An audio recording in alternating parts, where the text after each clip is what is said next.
நம்ம மட்டும் ஏன் சந்தோஷமா இல்லை? பிறர்லாம் எவ்வளவு சந்தோஷமா இருக்காங்க அப்படின்னு சொல்லி நாம ஏங்கக்கூடியவர்களா இருந்தா இந்த பதிவு உங்களுக்கு பெரிய மாற்றத்தை ஏற்படுத்தும். எப்பங்க எனக்கு நல்ல நேரம்? என்னுடைய ராசி ரொம்ப மோசமா இருக்கே, அப்போ எனக்கு நல்ல நேரம் இன்னும் பல வருஷம் ஆகுமா பொறுக்க அப்படின்னு யாராவது கேட்டீங்கன்னா, அவங்களுக்கு உண்டான நல்ல நேரம் எப்போ அப்படின்னு சாய்ப்பா ஒரு நேரத்தை குறிச்சிருக்கார். ஏன் நம்ம போராட்டம் இப்போ வரைக்கும் முடிவுக்கு வரல? நம்ம போராட்டத்தை கடவுள் இப்போ வரைக்கும் பார்க்கல. அவருடைய பார்வையில இப்போ வரைக்கும் நீங்க இல்லை. அதனாலதான் போராட்டம் முடிவுக்கு வரவே இல்லை. இது சத்தியமான உண்மை. அவருடைய பார்வை படுமாறு நாம எப்படி இருக்கணும் அப்படின்றது தான் இந்த பதிவு சொல்லக்கூடிய மிகப்பெரிய ரகசியம். என்ன நிச்சயமா நான் ஜெயிச்சிருவேனா அப்படின்னு சொல்லி ஏக்கத்தோட இருக்கிறவங்களுக்கு அது எப்படி ஜெயிக்க முடியாம போக முடியும்? ஸோ ஜெயிக்கிறதுக்கு தானே இங்க வாய்ப்புகளை அள்ளி அள்ளி கொடுத்துருக்காரு. அந்த அத்தனை வாய்ப்புகளையும் நாம ஒரே நேரத்தில் கொண்டு வந்துட முடியுமா அப்படின்னா, இந்த பதிவோட முடிவில் முடியுன்ற வார்த்தையை தாண்டி வேற எதுவும் உங்களுக்கு கிடைக்க போறதே இல்லை. ஸோ கிடைச்ச வாழ்க்கை எப்பேற்பட்டதா இருக்க போகுது இனி அப்படின்றத தெரிஞ்சிக்க ஆர்வமா இருப்பீங்கல்ல. இப்படிப்பட்ட வாழ்க்கையை தான் நீங்க இனி வாழப் போகிறீர்கள்.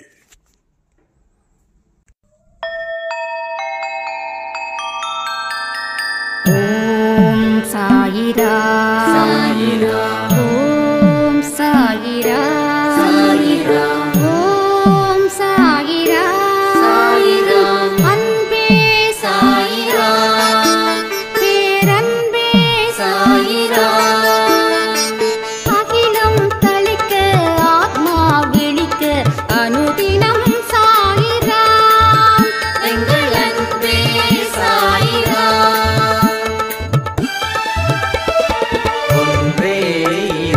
ஒன்றே பூமிக்கென்றும் சாயிரா, சரணம் சாயிரா, நன்றே செய்து வாழ்வோம், நாம் ஒன்றே செய்து வாழ்வோம், அன்பே சாயிரா.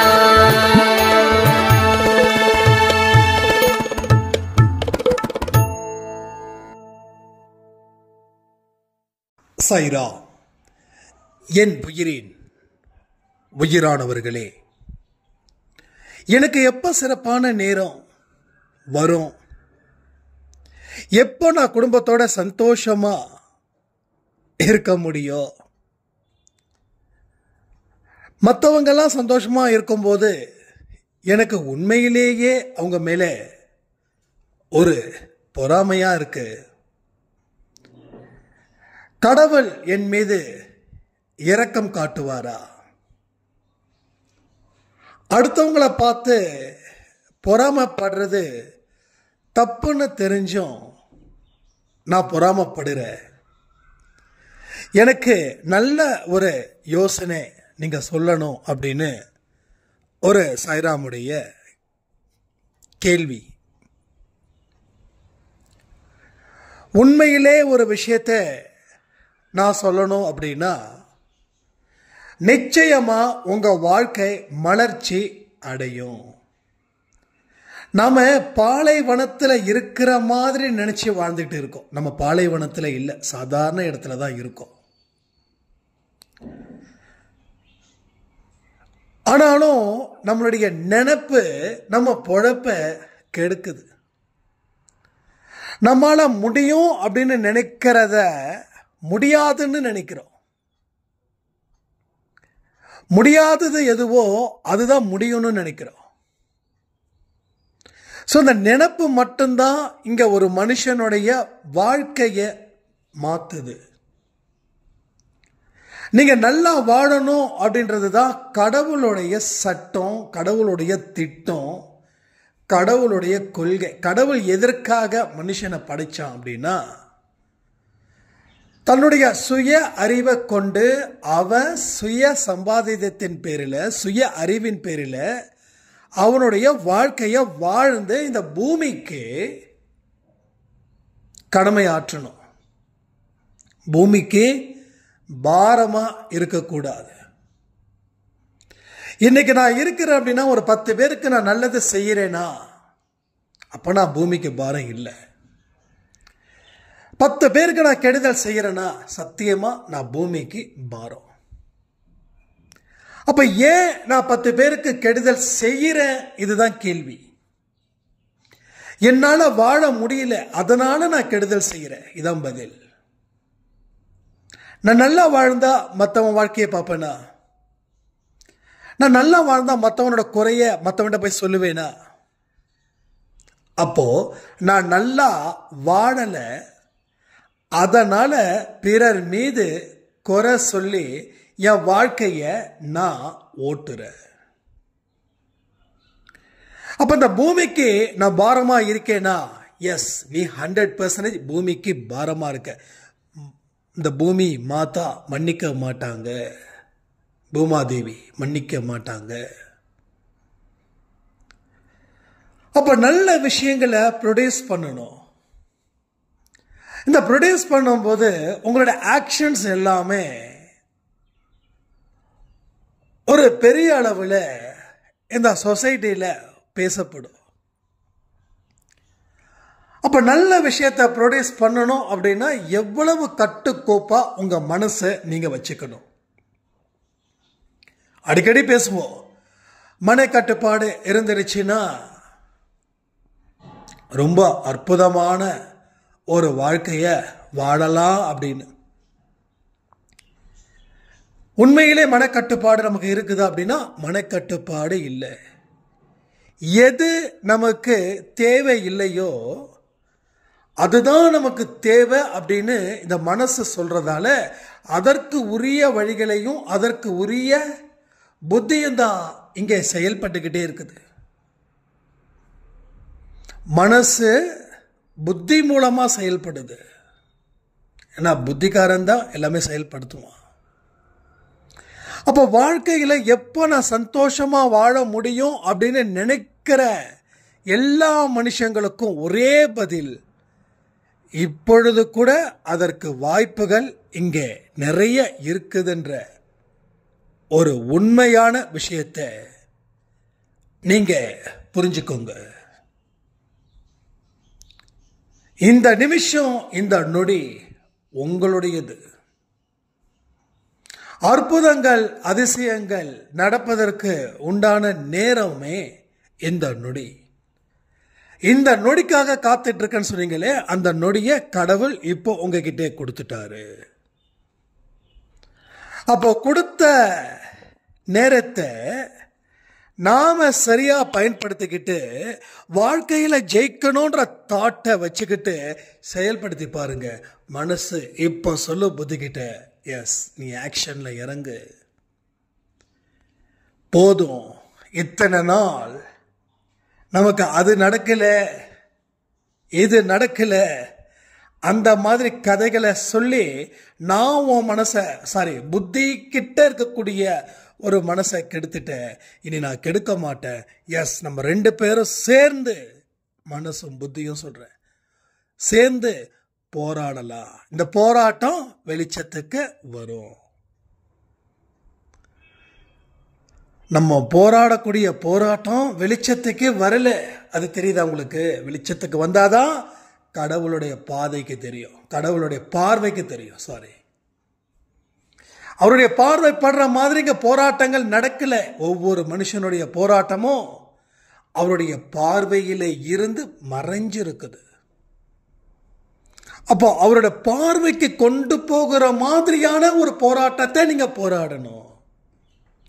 அப்போ அந்த போராட்டம் நியாயமான முறையில், நல்ல எண்ணத்தின் நல்ல ஒழுக்கத்தின் அடிப்படையில் அந்த போராட்டம் இருக்கணும். இந்த மாதிரியான விஷயத்தின் மூலமாக தான் கடவுளோட பார்வைக்கு நம்ம போராட்டம் காட்சிப்படுத்தப்படும். நிறைய பேரோட போராட்டங்கள் வெற்றி அடைஞ்சிருக்கா, தோல்வி அடைஞ்சிருக்கா? கமெண்ட் பண்ணுங்க.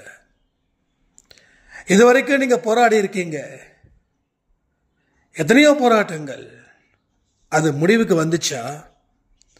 இல்ல ஸ்டில் போராடிக்கிட்டு இருக்கீங்களா? இல்ல போராடின போராட்டம் தோல்வி அடைஞ்சிருக்கா அப்படின்னு கமெண்ட் பண்ணுங்க. இந்த மூணுமே தோல்விதான். அப்போ உங்க போராட்டம் கடவுளுக்கு முன்னாடி நிக்கல, கடவுளுக்கு முன்னாடி நிக்கல, கடவுளோட பார்வையில நீங்க போராடல. அதனாலதான் உங்களுக்கு வெற்றி அப்படின்றது கிடைக்கல. கடவுளோட பார்வையில வெற்றி கிடைச்சாலும் தோல்வி கிடைச்சாலும் ரெண்டுமே வலிமையானது தான். ரெண்டுமே இஸ் வெரி பவர்ஃபுல். கடவுளோட பார்வையில இருக்கணும். நிறைய சாய்ராமுடைய குழப்பம் என்னன்னா, தன்னுடைய போராட்டம் கடவுளோட பார்வையின் மீது பார்வையில இருக்குதா இல்லையானே தெரியல.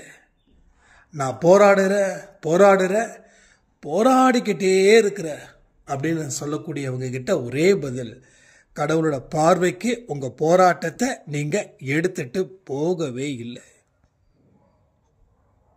அப்ப அதை எடுத்துட்டு போறதுக்கு என்ன செய்யணும்? அப்போ கடவுள், நான் சொன்ன தெரியுமா, இந்த நிமிஷம் இந்த நொடி அதற்கு உரிய நொடி. அப்ப இத நீங்க உணர்ந்து உங்க போராட்டத்தை ஆரம்பிச்சு பாருங்க. அடுத்தடுத்த நொடி பொழுதே உங்களுக்கு பெரிய பெரிய மாற்றம், நம்பிக்கை எல்லாமே மாறுபடும்.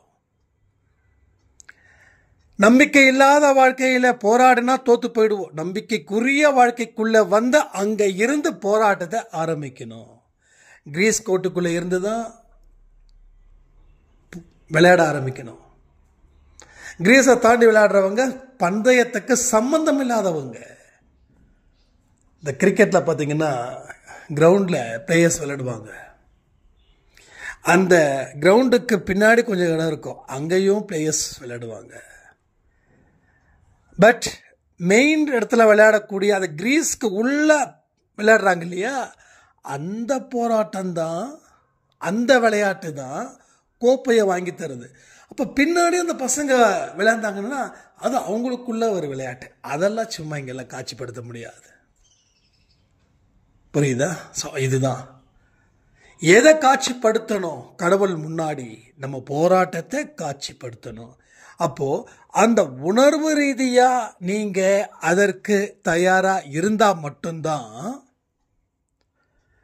உங்க போராட்டங்கள் கடவுள் முன்னாடி காண்பிக்கப்படும். என் லைஃப்ல சில விஷயங்கள் உங்ககிட்ட நிறைய நான் சொல்லியிருக்கேன், எக்கச்சக்கமா. நானும் 5 வருஷம் போராடிக்கிட்டே இருந்த, எந்த இடத்துலையும் வெற்றியோ இல்லை வெற்றிக்கு உண்டான ஒரு மங்களமான வெளிச்சமோ கூட வரல.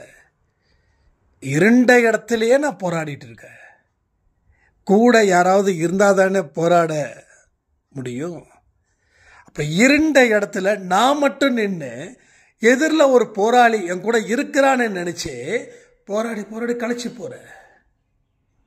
அப்ப வெற்றி எதிரில் இருக்கிறவனை அடிச்சு, அதுதான் வெற்றி.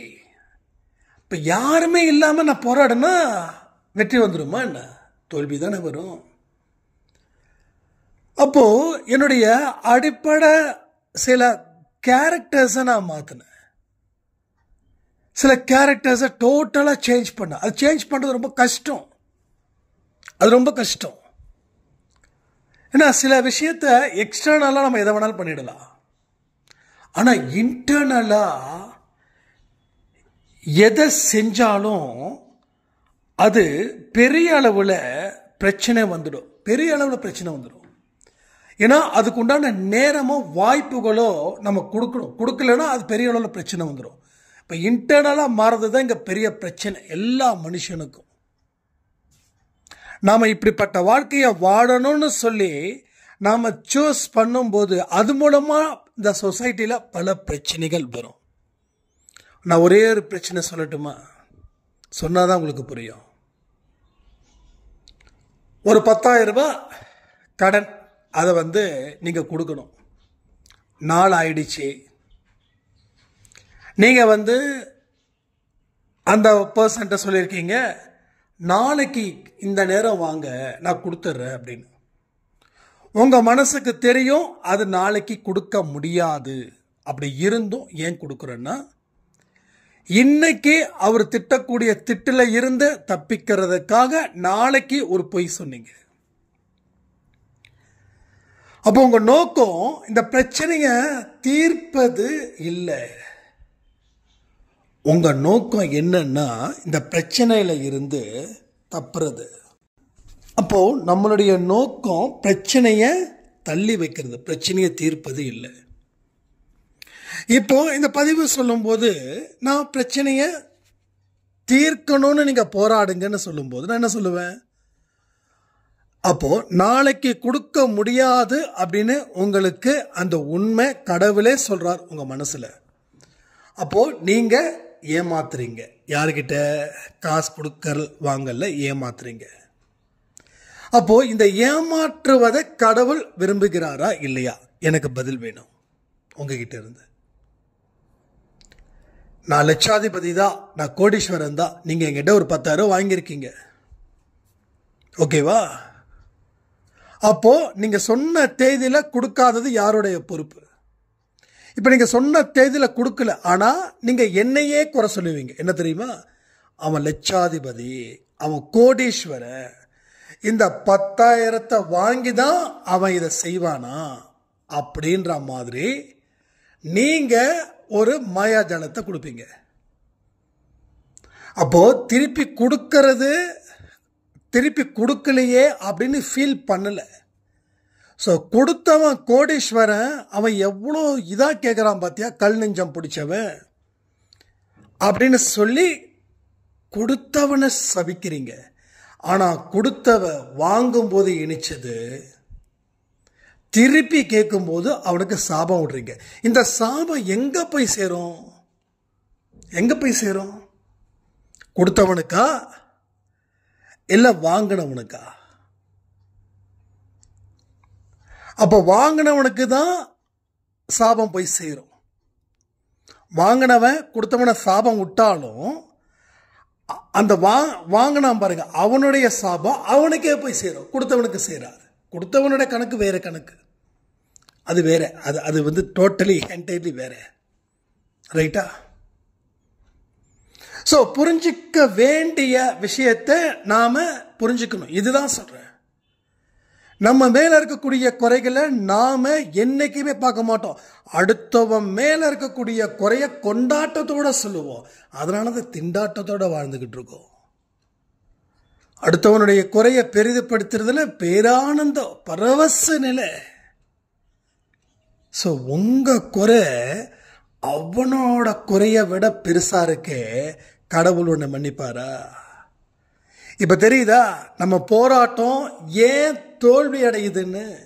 அப்ப அவருடைய கண் பார்வையில நம்ம வரல. ஏன்னா அந்த பார்வையில படுற அளவுக்கு நம்ம தகுதிகளை கேரக்டர்ஸ் மூலமா நம்ம ஃபார்ம் பண்ணல. இதான் உண்மை, ஃபார்ம் பண்ணல. மனுஷன் வாழ்க்கையில நிறைய கத்துக்கணும், எக்கச்சக்கமா கத்துக்கணும். அவன் கத்துக்க முயற்சி பண்ணுறான், ஆனா அவனுடைய பாடத்தை அவன் கத்துக்க முயற்சி பண்ணல. தனக்கு எதிரில் இருக்கக்கூடிய மனுஷனுடைய பாடத்தை அவன் கத்துக்க முயற்சி பண்ணுறான். தன்னுடைய பாடத்தை கத்துக்க முயற்சி பண்ணா அவன் வாழ்க்கையில நல்ல இடத்துக்கு வந்திருப்பான். ஸோ பிறரை பத்தியே பாடத்தை படிக்கிறான். அப்ப நல்லா புரிஞ்சுக்கோங்க. ஒரு உதாரணத்தை தான் சொல்றேன். இந்த 10,000 ரூபாய் மேட்ரை மறுபடியும் பேசுவோமா? இப்போ நாம் அவனை ஏமாத்துறோம், இது கடவுளுக்கு பிடிக்கல. நம்ம வாங்கும்போது அவனை தெய்வமாக நினச்சி வாங்கணும். ஆனால் இப்போ அவன் திருப்பி கேட்கும்போது அவனை நாம் சபிக்கிறோம், இதுவும் கடவுளுக்கு பிடிக்கல. அதனால் நம்ம கடன் வாங்கினது, கஷ்டப்பட்டது எதுவுமே கடவுளுடைய பார்வைக்கு வரலை. புரியுதா? இதுதான் பாயிண்ட். இதே தான் பாயிண்ட். வேறு ஒன்றுமே நீங்கள் பாயிண்ட்டை நான் சொல்லவே இல்லை. இது உதாரணத்துக்காக சொல்லப்பட்டது.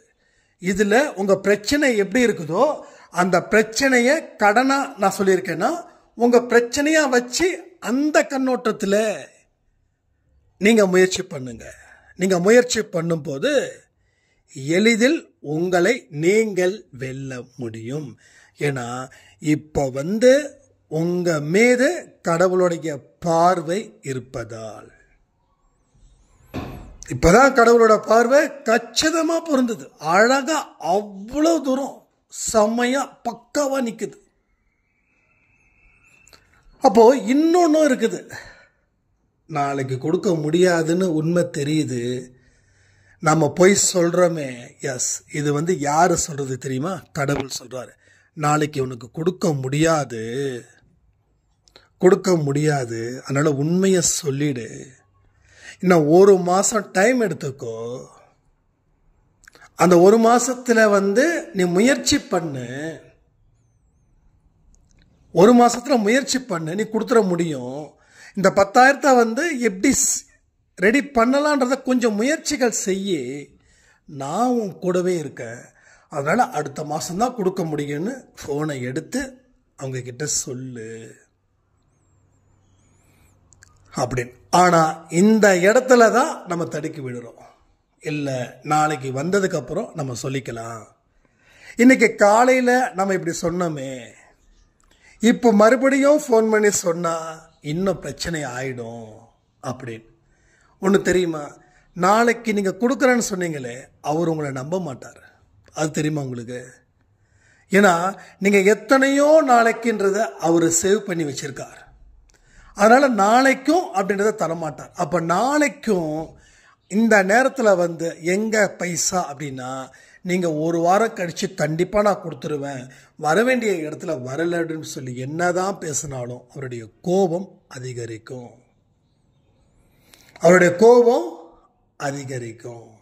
பிரச்சனைகள் பெருசாகும்.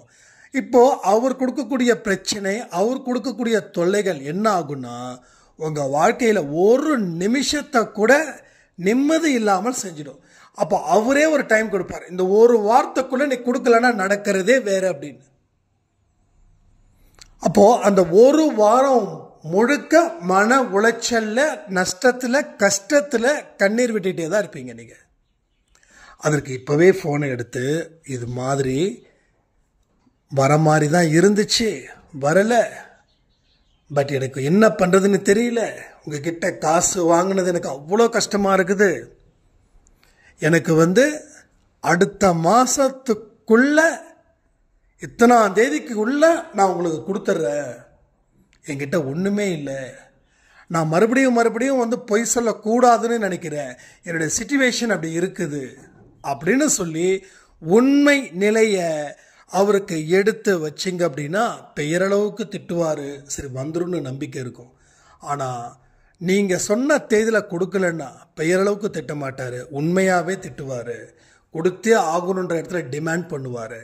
இப்போது நீங்கள் பொய் சொல்லும்போது கடவுளுடைய கண் பார்வையில் இருந்து விலகுறீங்க. உண்மை சொல்லும்போது கடவுளுடைய பார்வைக்கு உள்ள நீங்கள் வரீங்க. என்னுடைய கடனை அவருடைய பார்வை இல்லாதப்போ அடைக்கவே முடியல. என்னுடைய கடனை அவரோட பார்வைக்கு உள்ள வந்ததுக்கப்புறம், அதில் பல சோதனைகளை தாண்டி முடிச்சதுக்கப்புறம் என்னுடைய கடனை எளிதாக அடைக்க முடிந்தது.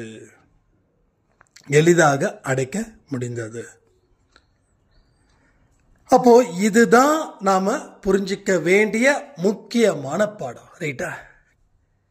இப்போ நான் சொன்ன உடனே நீங்கள் ரைட்டு, கரெக்டு தான், ஆனால் அப்படின்ற ஒரு வார்த்தை இருக்குல்ல, அந்த ஆனால் சொல்லக்கூடிய வார்த்தை தான் உங்கள் வாழ்க்கைக்கு முட்டுக்கட்டையாக நிற்குது. அந்த ஒரே ஒரு வார்த்தை தான். அந்த ஆணா வைக்கிறது, இல்லை கமா வைக்கிறது. முற்றுப்புள்ளி வைக்க வேண்டிய இடத்துல முற்றுப்புள்ளி வச்சாதான் அது முடிவுக்கு வரும். முற்றுப்புள்ளி வைக்க வேண்டிய இடத்துல கமா போனீங்கன்னா கடைசி வரைக்கும் அந்த துன்பங்கள் துரத்திக்கிட்டு தான் இருக்கும். அப்போ இன்னொருத்தவங்களை பார்த்து நாம் பொறாமப்படுறோம் அப்படின்னா உண்மையிலேயே கடவுளுக்கு நாம் விரோதிகளாக மாறுறோம். அதாவது இத்தனை நாள் நீங்கள் இருந்து விட்டுருங்க, அது பிரச்சனையே இல்லை. கடவுள் மன்னிப்பார், தண்டிக்க மாட்டார், மன்னிப்பார். மன்னிப்பு உங்களுக்கு இருக்குது. மன்னிப்பு இல்லைன்னு நான் சொல்ல மாட்டேன், மன்னிப்பு இருக்குது. ஆனா நீங்க கடவுளுடைய பார்வைப்படும்படி போராட ஆரம்பிச்சா அந்த போராட்டத்தை சீக்கிரமா ஒரு முடிவுக்கு கொண்டு வந்து உங்களை மகிழ்ச்சி கடலில் அவர் ஆழ்த்துவார். எத்தனை பேருக்கு நம்பிக்கை இருக்கு? எஸ், கண்டிப்பா. இந்த பதிவில் சொல்லப்பட்டது என் வாழ்க்கையில் நடந்துருச்சுன்னா நிச்சயமா ஒரு வெற்றியை என்னால் அடைய முடியும் அப்படின்னு எத்தனை பேருக்கு அந்த நம்பிக்கை இருக்குதுன்னு கமெண்ட்ல கமெண்ட் பண்ணுங்க. ரொம்ப இம்பார்ட்டன்ஸ் எல்லாமே. ஒரு வார்த்தையும் இம்பார்ட்டன்ட், ஒரு வார்த்தைக்கு உண்டான அர்த்தமும் இம்பார்ட்டன்ட். வார்த்தைகளில் தான் உயிர் இருக்குது. சச்சரிதம்ல சொல்லக்கூடிய வார்த்தைகள் தான் உயிர். அது ஒரு புக்கு, அது ஒரு ஒயிட் ஷீட்டு, அதில் ஒரு பிரிண்ட் இருக்குது. ஆனால் அந்த பிரிண்டில் என்ன எழுதி இருக்குதுன்றது முக்கியம். அது நம்ம வாழ்க்கையை மாற்றுதுன்றது முக்கியம். அப்போ அந்த வார்த்தையை நம்ம ஏன் ஹேண்டில் பண்ண முடியல அப்படின்னா இன்னைக்கு காலையில் கொடுத்த பதிவோட இதை கரெக்ட் பண்ணா எல்லாமே புரியும். நமக்கு சில விஷயங்கள் நம்ம சௌகரியத்துக்காக எடுத்துக்கிறோம், கடவுளுடைய விருப்பத்தை நிராகரிக்கிறோம். கடவுளுடைய விருப்பத்தை நிராகரிக்கிறோம். பெற்றோர்களுடைய விருப்பத்தை நம்ம நிராகரிச்சா நம்ம வாழ்க்கை என்ன நடந்துச்சுன்றத இப்போ வாழ்ந்துட்டு இருக்க வாழ்க்கையை வச்சே நீங்க யோசிச்சு பாருங்க. என்னுடைய பெற்றோர்கள் இப்படி சொன்னாங்க, இதெல்லாம் நான் பண்ணலை, தன்னிச்சையாக நான் சில விஷயங்கள் முடிவு எடுத்தேன், அதனால் என் வாழ்க்கையில் நான் சந்தோஷமாக இருக்கேன் இல்லை துக்கமாக இருக்கேன், எதுன்றதை நீங்கள் கமெண்ட்டில் கமெண்ட் பண்ணுங்கள். ஏன்னா பல பேருக்கு எல்லாருடைய எக்ஸ்பீரியன்ஸும் போய் சேர்ந்தா இப்போ யாராவது பெற்றோர்களை எதிர்த்து பேசிகிட்டு இருக்காங்களே அவங்களுக்கு போய் சேரும். ஏன்னா பாடத்தை யார் மூலமானாலும் சாய்ப்பா கொடுத்துக்கிட்டே இருப்பார், யார் மூலமாகவும் கொடுத்துக்கிட்டே இருப்பார். ஸோ அந்த மாதிரி தான் ஒரு பாடத்தை நாம் இங்கே படிக்கணும். படிக்க படிக்க சுவாரஸ்யமாக இருக்கும், சுவாரஸ்யத்துக்கு குறைவே இருக்காது. அப்பேற்பட்ட ஒரு அதிசயமான பாடத்தை நாம் படிக்காமல் நாம் படிக்கிற பாடம் எல்லாமே வாழ்க்கையை நம்மளை பின்னோக்கி அழைச்சிட்டு போகிற பாடத்தை படிச்சுக்கிட்டு ஏன் நாம் கஷ்டப்படணும், ஏன் நாம் கண்ணீர் சிந்தணும்? அப்போ என்னைக்கு நீங்க சந்தோஷமா இருக்கீங்களோ அப்பதான் அடுத்தவங்க சந்தோஷமா இருக்கக்கூடிய வாழ்க்கையில நீங்க அவங்கள ஆசீர்வதிப்பீங்க. அந்த சந்தோஷம் உங்களுக்கு கிடைக்கல அப்படின்னா நீங்க என்னதான் நல்ல மனதுக்கு சொந்தக்காரரா இருந்தாலும் அங்க கேடுகட்ட ஒரு புத்தி, கேடுகட்ட ஒரு மனசு உங்களை ஆட்டி படைக்கும். நீங்க செய்யறது உங்களுக்கே அது அசிங்கத்தை கொடுக்கும். நீங்க செய்யறது ஒரு சாய்ராம தான் சொல்லியிருந்தாங்க, நான் எவ்வளவோ நல்ல ஒரு கேரக்டர்ஸாக இருந்தேன், என்ன அந்த அளவுக்கு நல்ல ஒரு மனுஷி அப்படின்னு பேர் வாங்கினேன். ஆனால் இன்னைக்கு என்னுடைய லைஃப்பில் நடக்கக்கூடிய எல்லா விஷயமும் நானா இப்படி பண்ணேன்னு சொல்லி என்ன நானே அசிங்கப்படுத்திக்கிறேன் அப்படின்னு சொன்னாங்க. அவங்களுக்கு ஒரே ஒரு விஷயம் சொல்கிறேன், அவங்களுக்கு நான் தனிப்பட்ட முறையில் பதில் சொல்லலை. உங்களை அசிங்கப்படுத்திக்க உங்களுக்கு எந்த உரிமையும் இல்லை. ஏன்னா நீங்கள் கடவுளுடைய சொத்து. கடவுளுக்கு தான் நீங்கள் முதல் சொந்தம், அடுத்தது தான் உங்கள் உறவுகளுக்கு. நீங்கள் இந்த சந்தோஷ் யார் அப்படின்னா, இங்கே உங்கள் பல பேருக்கு நான் சொந்தக்காரனாக இருக்கலாம், ஆனால் முதல் சொந்தம் கடவுளுக்கு. ஏன்னா அவர் தான் இந்த பூமியில் என்னை பொறுக்க வச்சார், உங்களை அடையாளம் காட்டினார்.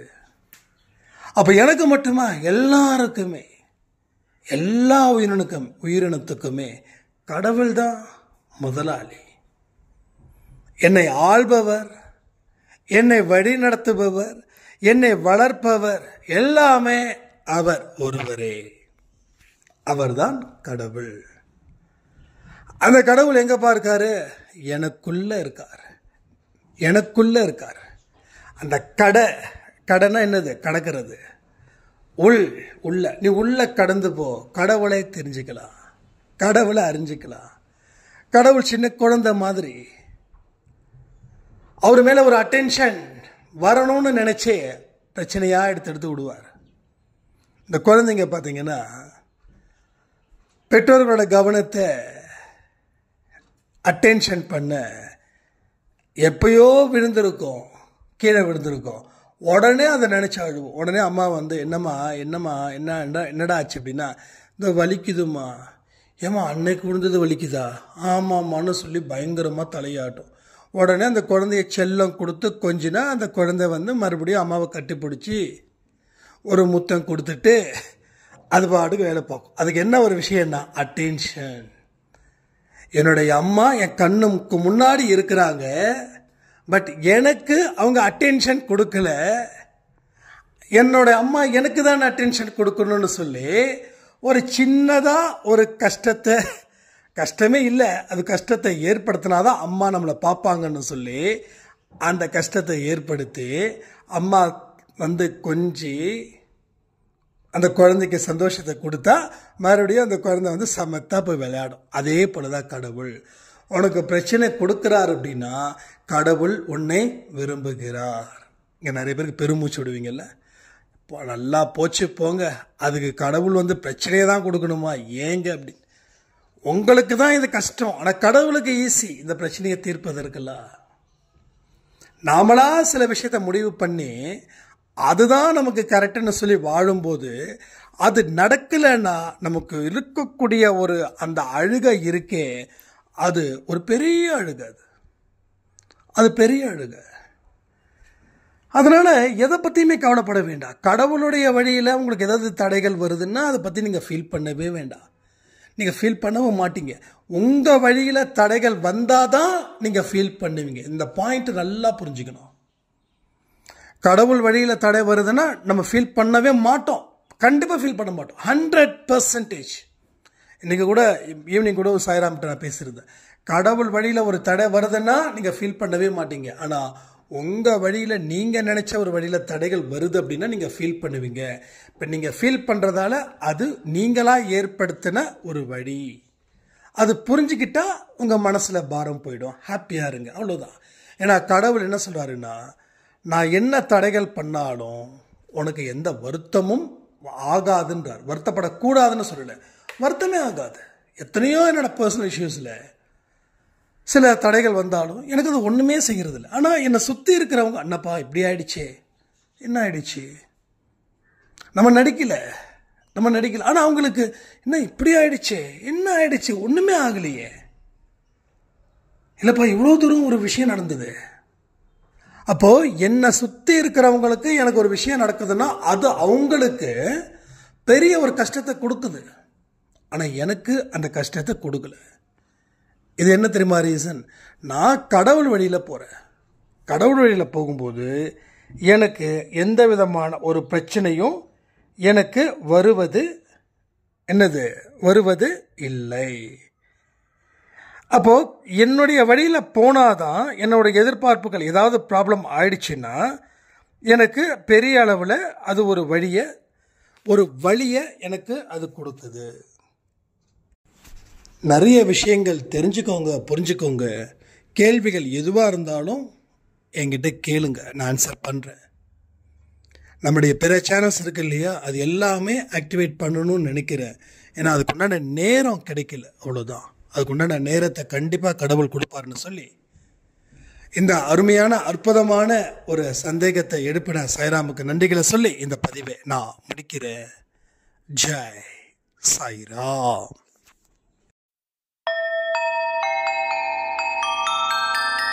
ஓம் சாயிராம்.